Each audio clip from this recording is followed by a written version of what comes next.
उकडलेले बटाटे घेतलेले आहेत, 2 बटाटे. ते आता कुस्करून घ्यायचे आहेत. हाताने कुस्करा, कारण पूर्ण त्याच्यातल्या गाठी फोडायच्या आहेत.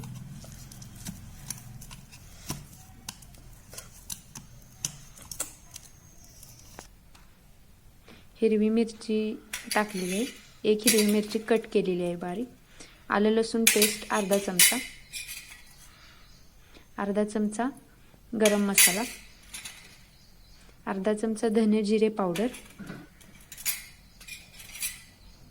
अर्धा चमचा चाट मसाला, आमचूर असेल तर तेही घालू शकता, हळद अर्धा चमचा, कोथिंबीर,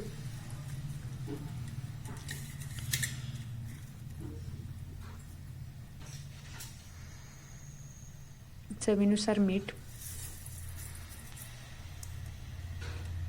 व कॉर्न फ्लोअर घातलेला आहे 2 चमचे.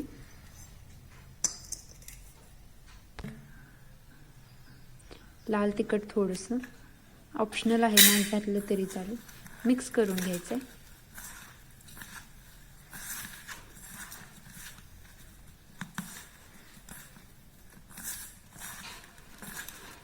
पिठाचा एक गोळा तयार करायचा आहे. येथे गोळा तयार झाला आहे. जर हाताला चिटकत असेल तर तेल लावायचं, हात धुवून. मी इथे तेल लावलेलं आहे. आता याचे लहान लहान बॉल्स बनवणार आहोत व त्याला फ्लॅट करून घ्यायचं आहे हाताने. क्रॅक जाता कामा नये. इथे सगळे बॉल्स तयार आहेत फ्राय करण्यासाठी.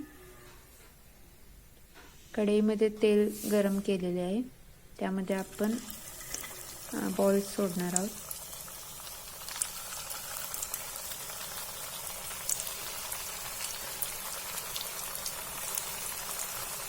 असंच याला 5 मिनिट मध्यम लहान आचेवर तळू द्यायचे.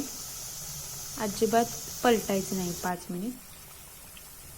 5 मिनिटानंतर तुम्ही याला पलटू शकता. गोल्डन कलर आलेला आहे व याला आता दुसऱ्या बाजूनेही भाजू द्यायचं 5 ते 7 मिनिट.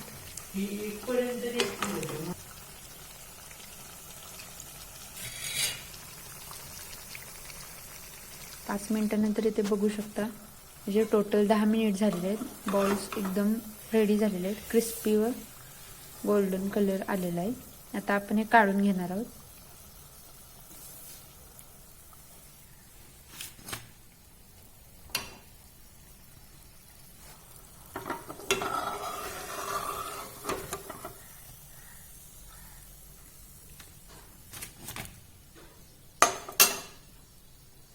ते बघू शकता, आपली आलू टिक्की तयार झालेली आहे. वेळात वेळ काढून रेसिपी पाहिल्याबद्दल धन्यवाद.